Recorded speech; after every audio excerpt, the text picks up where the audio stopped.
Hi, everyone. Welcome to SoDA Series Live, where each month Adobe and SoDA bring you candid, in-depth discussions with agency founders and creative leaders from all over the world. Our goal here is to help keep you informed on some of the trends and topics helping to shape and influence the creative industries. I'm Kristen Bell, the Strategic Development Team here at Adobe, and I'm joined by Tom Beck, Executive Director of SoDA, and we're your hosts. So Tom, for those joining who've never heard of SoDA, tell us a bit about your organization and its mission. Hi, everyone. Thanks for joining today. We appreciate it. Again, I'm Tom Beck, Executive Director at SoDA. And SoDA is a global community of agency founders and leadership teams. We are about 100 member companies spanning 20 countries and 6 continents. And our programs, we really focus on helping our members share knowledge, ideas, experiences, best practices, all in an effort to help them be more connected, be more engaged, be more inspired in their journey to create world-class digital creative and design businesses. So I'm thrilled to be part of this organization, and I'm happy to be with you all today. Great, we're excited. And Adobe's honored to have been a founding partner for SoDA for so many years now. So thank you for the great partnership. Excited to do this with you. So today we have an exciting conversation lined up for you. And to get us started, I'd like to introduce Talon Wadsworth, Principal Designer here at Adobe and a major design advocate in the industry. Talon will be speaking with the founders of the Charles. So Tom, would you like to do the honors in introducing our SoDA guests? Yeah, absolutely. It's my pleasure to introduce Aaron and Samantha Edwards, the sibling founding duo of the Charles.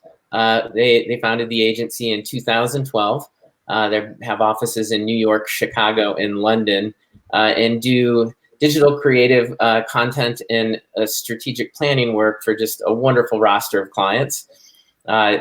Sam started her career as a graphic designer. And Aaron, believe it or not, started his career as a commodities trader for an investment bank until he found the light and realized that being in the creative industry is really the best spot to be. So again, a brother and sister founding duo. So if you think business meetings are tough for you, just imagine how fun and challenging they can be with your brother or sister. So love to welcome Aaron and Sam. Hello, everybody. Hi. Hey. Hi. And before we get started, Kristen and I are going to drop off in just a second here, but we will be lingering and lurking within LinkedIn, and we'll be following comments and questions. So if you do have questions for Sam and Aaron and Talon, feel free to post them within LinkedIn, and we've got some time reserved at the end of this conversation to get to those questions. So you can look for both either Kristen or myself within LinkedIn. And thanks again for being here. We appreciate it. And I'll turn it back over to Talon. Have a great conversation today. Thanks for being here. Thanks, Kristen. Thanks, Tom. All right. Welcome, everybody. Welcome, Sam and Aaron. Samantha, can I call you Sam? Is that okay? Yeah. Okay. Is that good? Yeah. I just sort of assumed. People always ask that. Yeah, all right, great. So like Kristen and Tom were saying, I'm Talon Wadsworth, Principal Designer at Adobe, and I have a pretty awesome job is that I get to talk to I get to make creative tools, and as part of that, I get to talk to amazingly talented creatives all over the world, and I've been so excited to sit down and chat with both of you, Aaron and Samantha. So thanks for joining us today. Thanks for having us. Yeah, thanks for having us. This is really exciting. Super excited. It's such a pleasure to be able to, particularly at this time, like connect with people, right? Like even virtually, I have really been missing it. So I'm really excited to chat with you both. So let's just like jump right into it. We want to like set the stage a little bit. Tom gave kind of a little background in history, but I wanted to maybe probe a little deeper here. Maybe give everybody kind of a little bit more of the background that kind of you both have had, and kind of how you've ended up kind of where you are today. So Aaron, I want to start with you. So like a lot of designers that I know, and even including myself, you had a previous career before jumping into the world of design. Tell us a little bit about that. How did you go from investment banking to design? What was that journey like? Oh, yeah, quite the journey. I think when we started, Sam and I have always wanted to kind of be in business together. When I was 16, I had this wild idea of starting a jazz club in Manchester. And I went through to like Manchester Business Consortium. I wrote a business plan. Sam did the graphics. We put a deck together. And we went to go and actually do it. We decided against it because of my lack of business experience, but it just And our ages. And our age, yeah. Like we were just really it didn't even occur to us that it might not work with the licensing. A 17-year-old is like applying for a liquor license. But I think that speaks to the determination, right? That you had. Yeah, and so we've always wanted to work together, and so I think that was kind of the starting catalyst. And I think every couple of months, whether I was working in a full-time job or as I was a student, I was always sending Sam ideas of businesses and things that we could do together.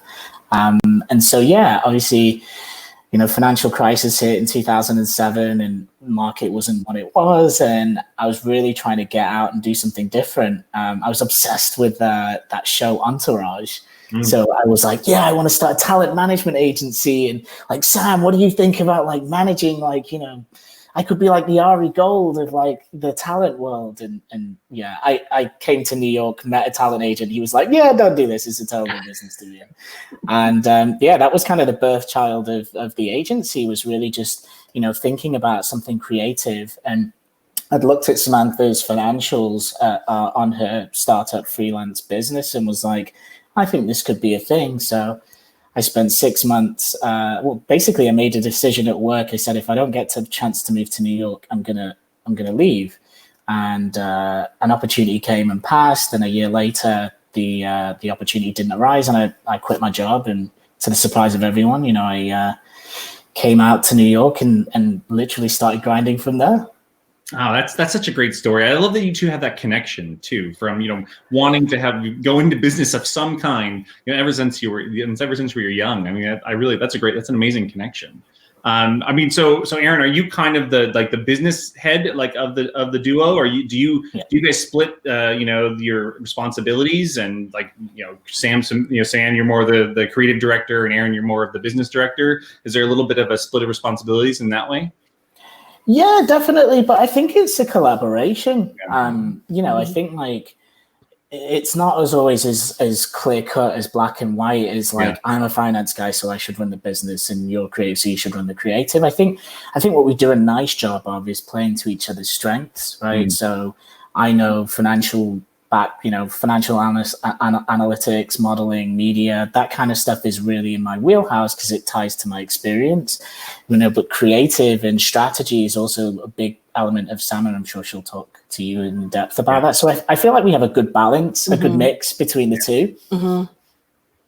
Yeah, it's not. I mean, it's nice to have that and that complementary aspect to your relationship, because working, with friends is hard, and working with siblings, I'm sure, adds a whole other level to it. But we'll get into that in just a minute. Sam, I wanted to kind of come to you. It's not really a secret, right, that the design industry has been predominantly white and male over the majority of its history as an industry. Tell us a little bit about kind of like your journey. How did you get into it? What brought you into design? I had originally got an internship at GQ magazine in London. I thought I wanted to get into editorial design. I really did. It's funny because I had a conversation with my old tutor last week, and I remember when you told me that I wasn't going to be great at advertising, but there was something I had in design. And so I thought that meant editorial design. Fast forward anyway, I realized I didn't want to do editorial design. I didn't even want to be in England. And that wasn't because I didn't like it. I don't know. There was something about America that was calling me. And so Aaron and I's upbringing, I think, as always, our parents have always taught us to just be who we are, be great people, be the best at what you do, or always strive to do your best. And so it was right after 9/11 that I was in 2002 in January. I had the opportunity to go over for my 21st birthday, and I was like, I'm bringing my portfolio with me. And at the time it was, the big leather portfolios, like lugged that around. It's like 14, 15 design agencies. Obviously, no one was hiring because it was right after 9/11. I went to one small shop and they were like, you know, we're not hiring, but we love your attitude and we love your work. We'd like to give you a chance. And it just grew from there. I think when I look back, I think, wow, that was pretty brave. That it didn't even occur to me, okay, one, the economy, people are terrified, so no one was spending money, right? But I was still like, I'm determined to go and get a job. Two, it didn't even occur to me that the color of my skin or my gender might be a barrier to entry. I just, to be honest, I didn't even realize or know.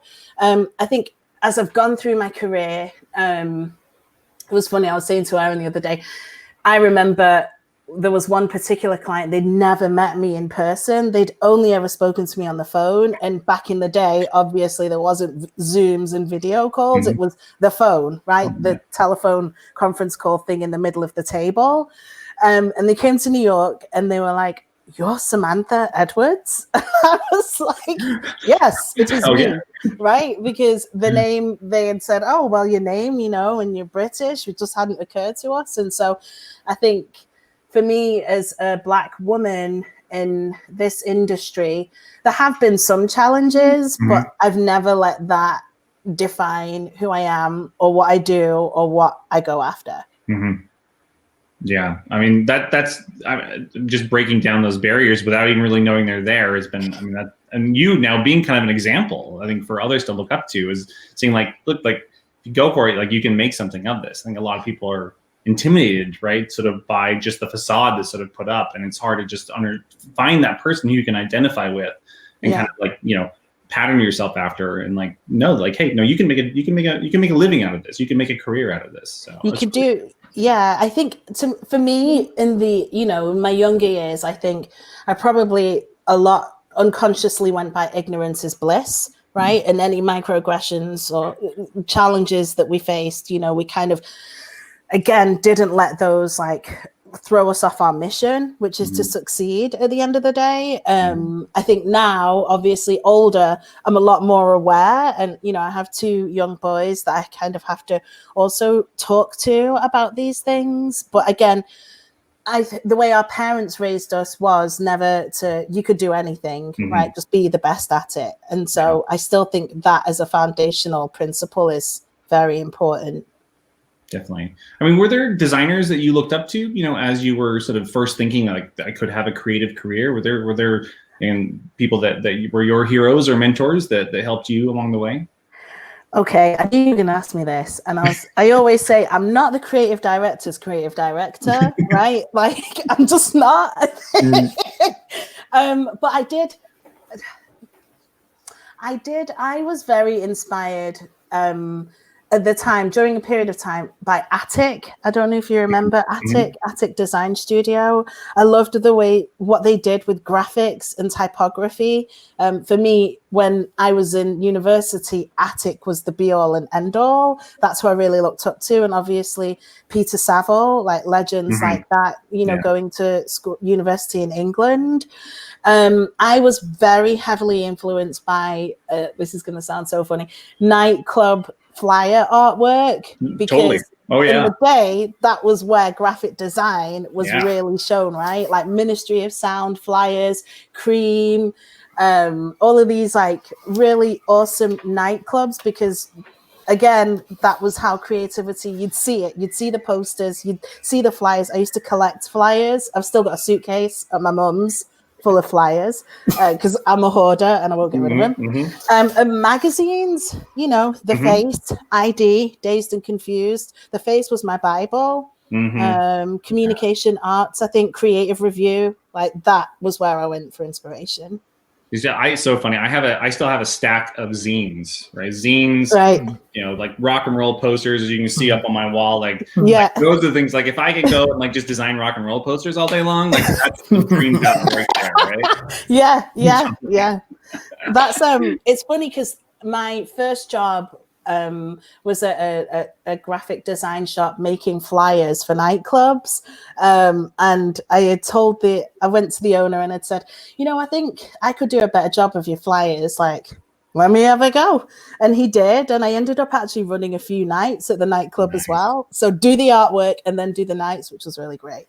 That's cool. That's really cool. Yeah. Aaron, how about you? Anyone that you really looked up to or anything that you were inspired by, again, to kind of just to come out and get into the creative industry and start this agency with your sister? What was really inspiring you? That's a tough question. I think it's the complete opposite of anything creative. And Gordon Gekko and Charlie Sheen and that entire era of excess and greed and success for me was it's all the wrong things that I look at now, right? Those are things that I have no interest in, but at that time, that was really, what I looked at as people that had fire in their belly. They were passionate about what they were going to do. They'd work 50-hour days, even though it was only 24 hours in a day, right? It was just that ultimate hustle, I think, that I've always been inspired by. And it's kind of what has driven a lot of our success, right? Is this idea that, you can do anything. And the US gives you this kind of limitless feeling, right? And also opportunity. You can't get that same level of opportunity in the UK. I think it's a very different beast. So coming here and being inspired by things like that, film and reading books and seeing just, how many people have made successes for themselves financially and otherwise as well, has just been, I think, for me, a big motivating factor. Yeah, definitely. I mean, I think there are, and I think designers, a lot of them don't really find that out until they get out there into the world, all the different opportunities for design to have an impact. All the different industries, all the different fields where designers are leading and they are driving forward, methods of communication, ways of interacting with one another, interacting with all different types of devices. And so I totally agree with you. They're just so I just love meeting with people that have that passion and drive, because there is so much opportunity. You just have to go out and find the thing that really sparks you, that really drives you to success. So 100%. I want to move into the two of you and your agency and the studio life and kind of working with each other. What are the advantages of being, brother and sister running a shop? Or downsides. We can cover downsides too. That's fine. Whatever you guys want to, just be honest with each other. The upside for me is the support, right? Even though Aaron and I might not always agree, I think knowing that there's somebody else that you can 100% trust in to do the right thing or guide you in the right way, or you can bounce things off. For me, that's everything. Nice to have that confidant. Yeah, totally. 100%. Yeah, I think that is, family. I think family-based businesses thrive in that environment because there's a certain element of trust that you need to have with any business partner that you're taking on or working with. And I think when it's family, it's you can't escape me. I will see you at Christmas. I will see you at birthdays. We are going to have to interact at some point, so you can't screw me over. But, there is that innate level of trust. But I think it's also honesty and transparency. And look, Samantha and I, we didn't always have the best relationship growing up. We were not that close. I think the age gap was a big factor in that, right? It's 5 years between us. And so I feel when I was younger, we just do each other's heads in. I was probably me annoying her more than the other way around. And so, we fought like cat and dog. And I think, that was great because you have to go through that and you have to understand the boundaries of somebody's personality and what I think they're willing to go, how far they're willing to go with things. And I think knowing somebody on that deeper level and having seen all sides of that person at all points in their life, I think you just innately, I can say something and I intuitively know what the reaction is going to be just by a look on her face. I can see on the screen, okay, yeah, she's totally not into this, or yeah, she's not listening to anything I'm saying to her right now. Right? If I didn't know her that intimately, it would be very difficult. And so, you just end up in bad decision making because you'd be like, were you even listening to what I was saying? Yeah, just do it. It's fine. So, well, you're right. Like having any kind of relationship, right, is like is a balance, right? You have to find the give and take, the push and pull of it, and then having that familial connection, I'm sure, really strengthens your bond and strengthens your business and your resolve to go out there and succeed. So that's really exciting. I mean, how as you've built out your practice and you've built out your studio, like. How do you approach that? How do you approach building an organization? And we've kind of spoken a little bit before about kind of your eye towards building a group that is diverse, that brings a lot of different skill sets to the table. So this is for either of you. Like, how do you want to start this conversation? How do you build an organization today? What are the things you look for and the things that you prioritize? Yeah, I think Sam and I will have two different perspectives. I think Sam is definitely the culture person, right? And I feel like in agency environments, like culture is everything. It's the whole nuts and bolts of a company. I think to not go on the culture side and be more on the business side, I think it's really around having a solid understanding of business and infrastructure and being able to make assessments very quickly as to how exposed you are in terms of risk, right? And that can be something as simple as a legal document that states certain terms and conditions with regards to payment terms, right? And if you're not aware of that, then you're not aware of the implications and the damage that could have for your company in the future. And so I think, for me, being able to survive and grow has been having a solid understanding of just how a business operates and needs to operate and the kind of risks associated with every aspect of operating the business. And I think that is a big success as to why I think we've been able to sustain ourselves for so long, is that we're constantly calculating the risk, whether it's the internal risk of taking on a bad client, whether it's the risk of losing staff and retention, whether it's the risk of not having enough working capital or cash in the bank to survive a bad time. All of these things are factored in to the way in which we think about our company. And I think that's one of the core reasons as to why we've been so successful. Yeah, that's an important part. And I remember not really being exposed to that until I did join a small studio, and being sort of just aware of then like all the other things you had to consider in not just of course doing great design, but building a business, right? And building a sustainable business, because now the two of you, like you could do it together and kind of go at your own, but you wouldn't be able to sort of have that scale, right? And so now you have other people, and you've got to take care of those people. It adds a whole new level of responsibility, to that, to growing the business. Aaron, Aaron mentioned you on the culture side. Speak a little bit about that. Like, the people are super important, right, to the success of any design studio or agency. So talk about that a little bit. How do you think about an approach, hiring and cultivating, a culture kind of within the Charles Group? We used to look explicitly at skill set. We'd look at somebody's resume, where have they been, how long have they worked in whatever position, what skills do they have?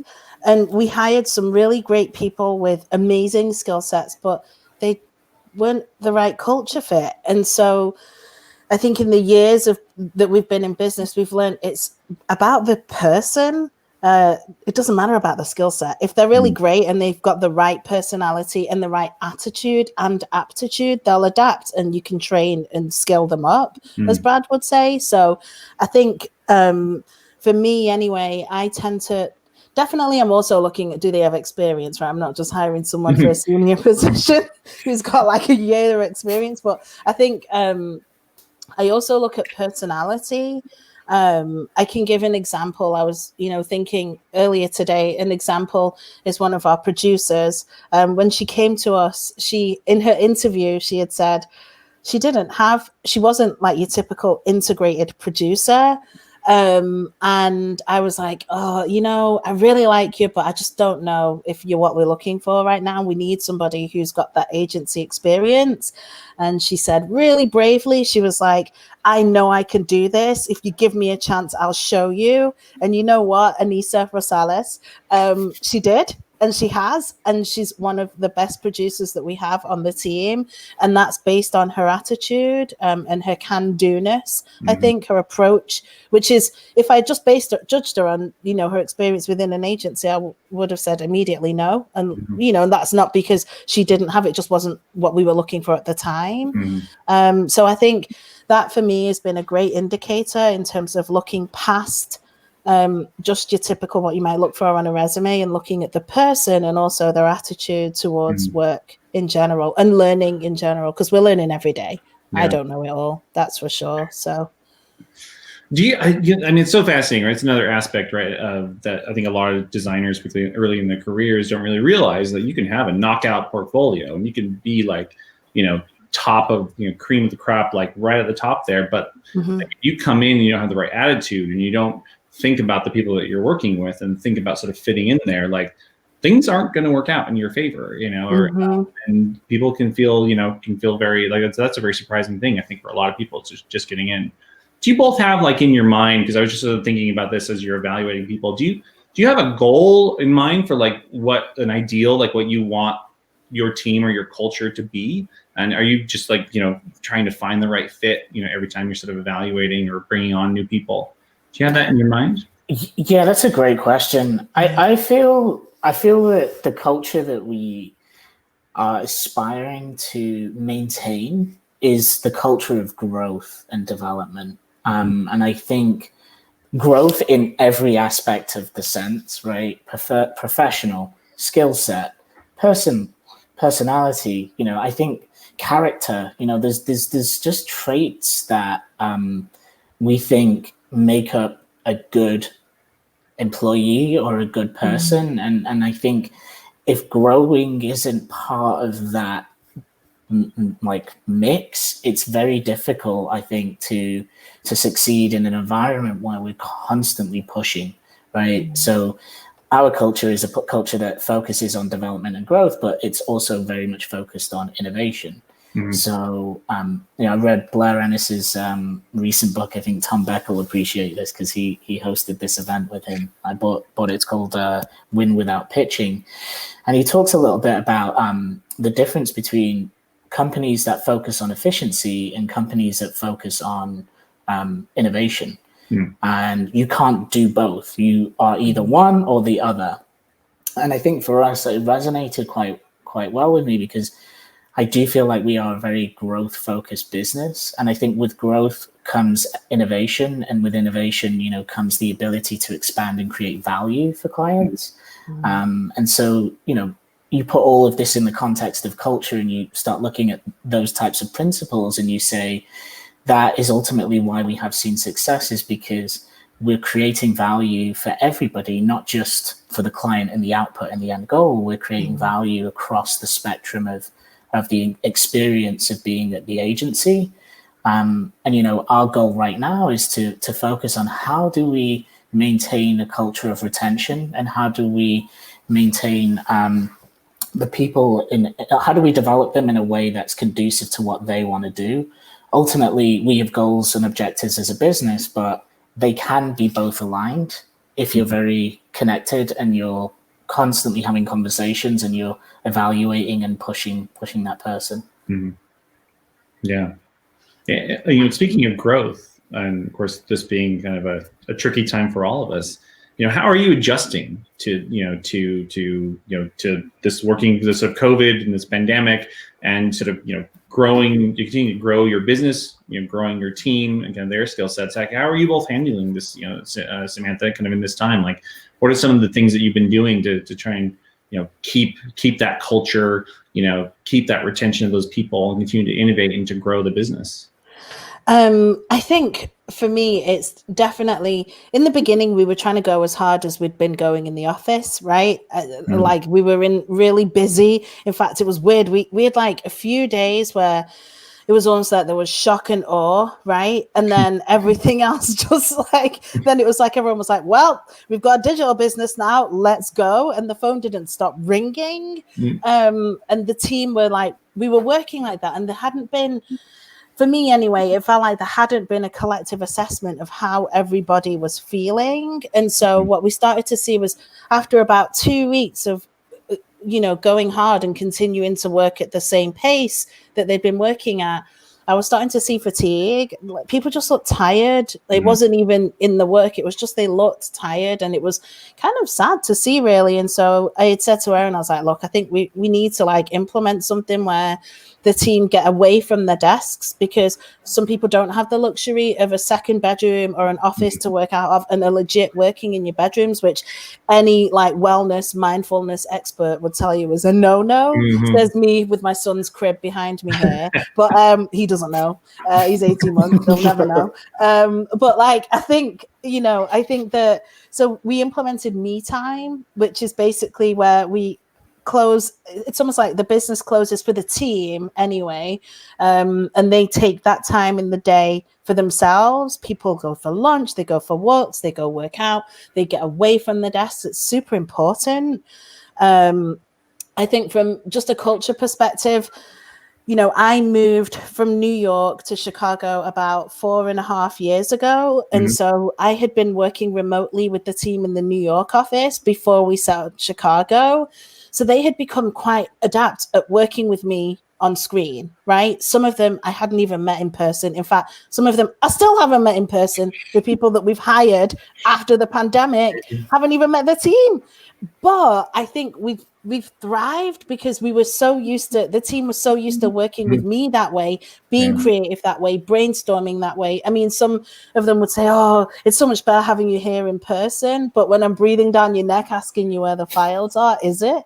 So I think we adapted really well when we made the transition to online. And I think we've just got a really great team. When we have our like hangouts or our happy hours, everyone's engaged. And I think what's really beautiful is Aaron and I, unfortunately, because of the growth of the business, aren't able to be as involved in the culture as much as we used to.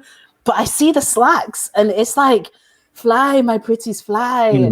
They're cultivating their own. Everyone gets on. And so it's like one big family, which for me as a business owner, to watch the team cultivating their own culture and keeping it alive, regardless of how much Aaron and I are involved, it's a beautiful thing. I bet that is. And what you're speaking to, I think, really flies in the face of, I guess, what my, perception of the agency world was when I was first coming out of school, which was a real sort of culture of sort of churn and burn, where people felt would sort of come in and the agency would really just use up that talent and that energy. And then they'd sort of do that for a couple of years and just be completely wiped out and completely, now kind of spurned by the industry. So it's great to sort of hear you sort of, having a real positive growth culture, supporting your team and finding new ways to help and encourage them, sort of challenge them to take on new opportunities and take on new challenges. So that's great to hear. So here we're kind of getting closer to the Q&A section. I wanted to spend this last little section talking about inspiration, because I've been thinking a lot about what sort of keeps me inspired and keeps me creative right now, and it's been really hard. So start with tell us a little bit more about Birdwatch as kind of inspiration, for both of you, and how that sort of factors in, and how has it been sort of benefiting you and your team and clients? Do you want to go? Yeah, it's funny. I was thinking about that this morning because it came up.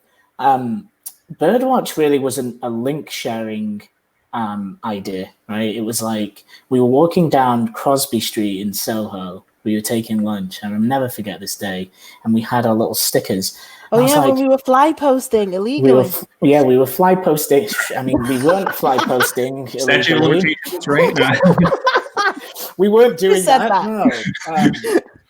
We were definitely not doing that. But no, we were walking down Crosby, and I was like, wouldn't it be cool if like there was this place where everyone could share inspiration and we could all like talk and be free of any kind of judgment, right? You could have debates and discussions. And so I was like, it's kind of like be like watching everyone. I was like, we should call it Birdwatch.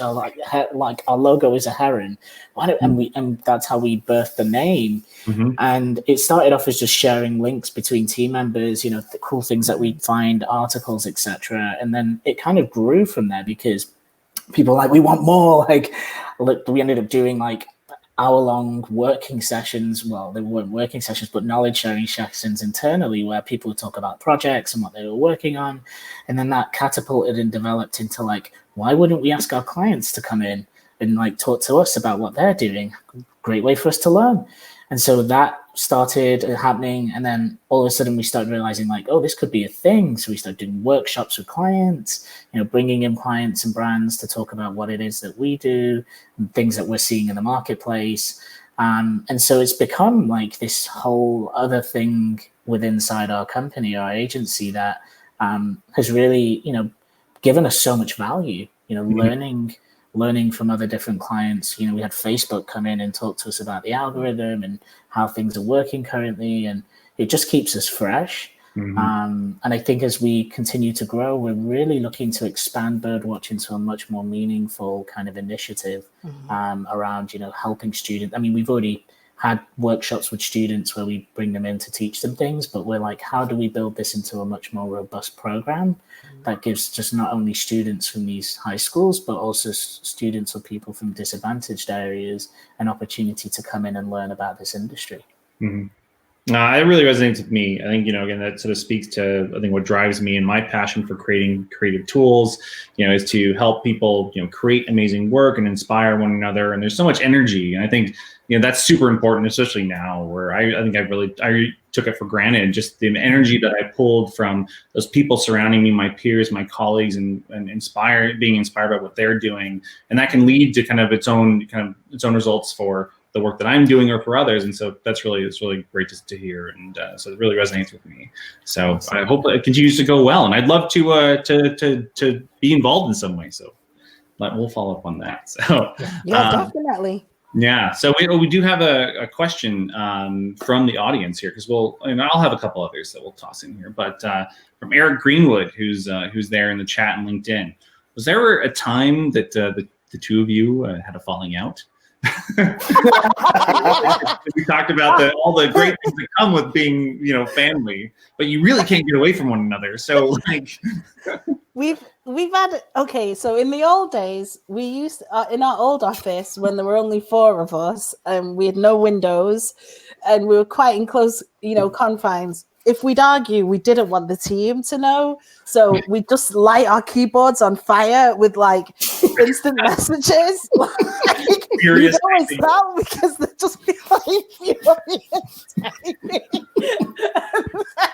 Sorry, and I can only think just most recently where we had an argument, and it was actually Brad, our director of operations, was in the call, and he was like, "Wow, that was a fire!" And then within like 15 minutes, we were back to normal. We're just like, right, okay, so I'll do this, and then you can do X, Y, and Z. And Brad was like, what happened? That was like a fire-nado. And I think it's just like, we get it out, we get it done, and it's over with because we haven't got time, I think. Yeah. And we both, if we fight, it's because there's we just disagree about the way in which we're going to approach something. It's usually never like he says one thing and I say another. It's usually like our approach is different because we are individuals. And so I found, anyway, Aaron might disagree, that usually it's been about how we approach something as opposed to completely disagreeing on.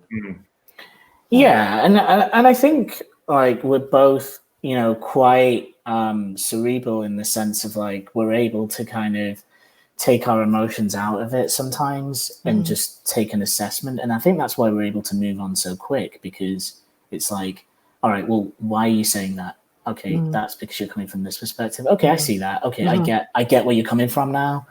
And sometimes it can be as simple as just not understanding really where that person's coming from or why they would approach it a certain way. So I think, as we're getting older and as we're becoming, more sophisticated in the way that we think about things, like those arguments are happening less. In the beginning, oh my God, it was every week, It was like every other day, every other discussion was like, I don't agree with that. Yeah, that's true, actually. Yeah, just growing with each other, just working it out, just sibling stuff, normal things. So. Yeah, it's funny. I was thinking about this a little bit too, which is just like the difference between finance and creative, right? And I think one thing that I had to definitely take a step back and look at myself was like the way in which like creative works, right? And it's not as always linear as something like finance, where there's like an outcome, there's X plus Y equals Z. It's a lot more complex than that. And I think it took me definitely a bit of time to adjust, to understand like why it was important we didn't do certain things, or why we didn't approach it in a certain way. Because I think, again, not having that experience of running or being in a creative environment, I think it was an eye-opener to me to like understand about all these, what I would have considered at the time, touchy-feely, things of like, oh, what do you mean? Like, what do you mean people have feelings? Like, they work 100-hour weeks, and why is it taking this person so long to concept? That's it's like got to be the utilization rate has to be at least like 99%, surely. So. No, I love that. Well, I've got one last question for you both, and I kind of the inspiration point again. I always love asking this of other talented people I talk to. What's keeping you creative right now? What's the like one thing that's really two things that's really helping you stay creative in this time when we all are all isolated from one another? For me, it's actually this is like an Aaron answer. It's making differences in people's businesses. Like, I honestly, sometimes you think that you have to go in with these huge creative concepts and ideas and things like that. And sometimes it's this most simplest thing can make a change in somebody's business. And the fact that you're able to execute that creatively also, for me, is like massive.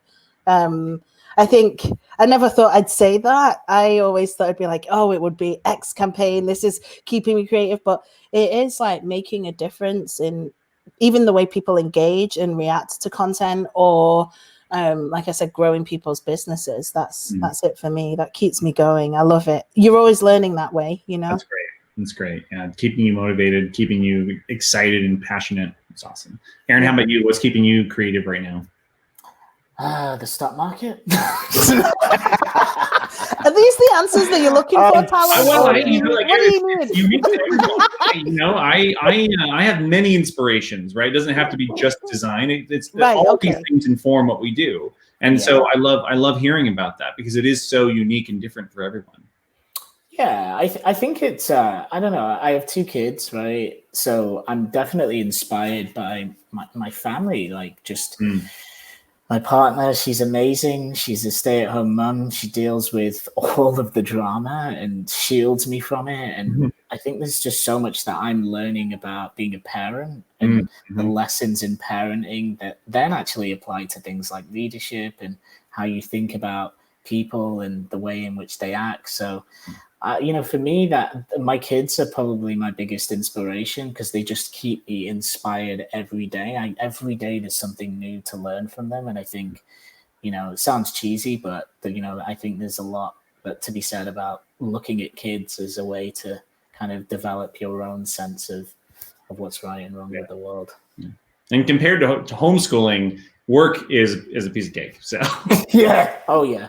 Disaster. So, we did have one more question come in from the chat, so this will be our last question to both of you. How did you know it was time to move on to that? This is actually from Nate Chappell. Sorry, I forgot to say that. Nate, thank you for your question. How did you know it was time to move to that next step of your career? Anything that was like that thing that was sort of that voice in your head? Like, what was it that kind of made you ready to take that next step? What were some of those insights that really helped you? For me, real quick, I think recessions are always an interesting time. I think during these times, I think that's where creativity is at an all-time high, and culture and things like that become more of a focus and less, money and materialistic things. So I think, I was talking to clients about this the other day. I was saying, like, now is the time. This is, if there is ever a time to think about doing your own business, starting your own thing, people always think, oh, well, wouldn't you still want to start one in a high time? Well, no. How are you creating value in a high time kind of environment? I think now is the time where people are looking for unique solutions, coming together in a much more interesting way, thinking about, video conferencing and working from home and how easy that can be to work with somebody in Asia that's 12 hours ahead of you or behind you, and have these conversations and build businesses together. So I think, technology is allowing us to do a lot of this stuff. And I think now would be the time to start thinking about what it is that you really want to do and how you can do that without having fear. Yeah. Yeah, it makes a lot of sense. And of course, there's a lot of, of course, creative energy and change of any kind. And so it can propel you. If you look for those opportunities, you can find them. So Samantha, what about you? What anything on there? Like when you knew, like when it was in your, time of your career, when you wanted to take the next step? Whenever I'm yearning to do more, whenever I'm like, I could do this in my sleep. That's when I'm like, all right, this isn't, I gotta move up. I gotta find a new way of doing something and doing it differently. I have to think, because the minute it becomes easy, you're complacent then. So for me anyway, that indicator is always that push for more. How am I pushing it? Am I pushing it? Am I just sat here? Like that's for me, my driver. Same with me. That really resonates with me. Actually, both of those. So on that, I just wanted to say here at the end, thank you both. It was such a pleasure chatting with you. Again, I love this. This is one of my favorite parts of my job. So thank you both, and continued success in this crazy time to both of you. Thank you. Thanks, Talon. Really appreciate it. Yeah, and I just want to jump in and thank you, Talon, for leading this wonderful conversation, and thank Aaron and Sam. I love the growth and learning mindset, and you both exemplify it with a lot of grace and humor too. It looks like you maybe have way too much fun. We do. My husband was like jealous during COVID. He was like on lockdown. He was like, "What are you doing, laughing in there all day? Are you even working?" So and I appreciated just your humanness and your candor and just openness. So thank you guys both. Yeah, and we're so grateful to have you two in the SoDA community. So thank you so much. We appreciate you being here. And thanks for everyone in the audience. Kristen's gonna close down and talk about our next session coming up in December. But again, big thanks to Talon, Aaron, and Sam for being with us today. Yes, thank you all. Thank you all. For those of you watching, thank you for the great questions and interaction in chat. That was super fun. So as a reminder, the SoDA Series Live is a collaboration between the Society of Digital Agencies and the Adobe XD team here at Adobe. You can access more articles and interviews on SoDA Series on XD Ideas. We'll put the link to that in the chat.